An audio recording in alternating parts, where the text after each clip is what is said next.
कांग्रेस के साथ बातचीत के पहले दौर पर उमर अब्दुल्ला के बयान पर रद्द-ए-अमल जाहिर करते हुए national conference member parliament Hasnain Masoodi ने कहा कि अनंतनाग राजौरी सीट पर पीडीपी या किसी दूसरी पार्टी के लिए छोड़ने का सवाल ही पैदा नहीं होता।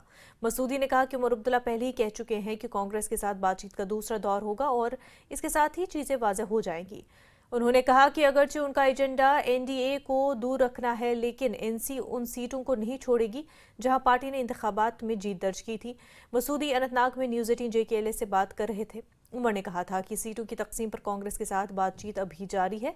उमर ने कहा कि पहले दौर की बातचीत का ज्यादा नतीजा नहीं निकला और देखते हैं कि बातचीत के दूसरे दौर में क्या होता है। मसूदी ने काजीगुंड और अनंतनाग में मुख्तलिफ अवामी वफूद से मुलाकात की। उन्होंने DC अनंतनाग को मुख्तलिफ अवामी वसाइल के फौरी अजाले के बारे में भी आगाह किया।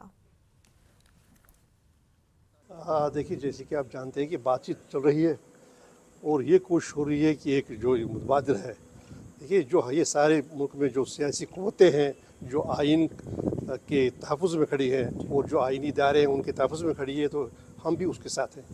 तो मकसद ये है कि आइन का तहफ़्फ़ुज़ हो और जो हमारी जो फंडामेंटल्स है, जो बुनियादी हमारी आइन का जो इथॉस है, एथिक्स है, उसका तहफ़्फ़ुज़ हो। तो उस हवाले से तो बातचीत चल रही है कि सभी ऐसी क़ुव्वतें इकट्ठे हो जाएं, यकजा हो जाएं।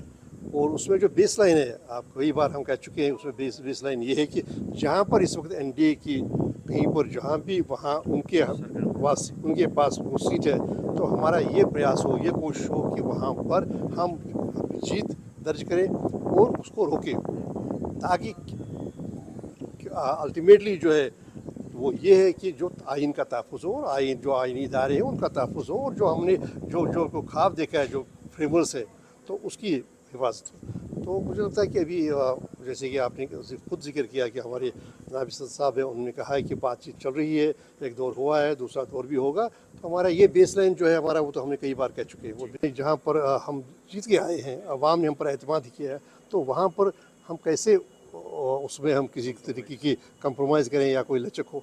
हाँ, ये है जो 3 सीटें बाकी हैं, जो लद्दाख और जो जम्मू और जो कठुआ उधमपुर की सीट है, उस पर बातचीत होगी। उस पर किस पार्टी को मिलनी चाहिए और ताकि वो यकीनी बने कि वहाँ एनडीए की हार हो, तो सीट उनकी हाथ पास न जाए, तो वो होना चाहिए। वही मुझे लगता है कि वही एक मौक़िफ़ है, बुनियादी मौक़िफ़ है, वही होना चाहिए। बाकी जो भी जम्मू कश्मीर नेशनल कॉन्फ्रेंस के वो तो अलायंस की सीटें हैं, तो उन्हीं के पास है।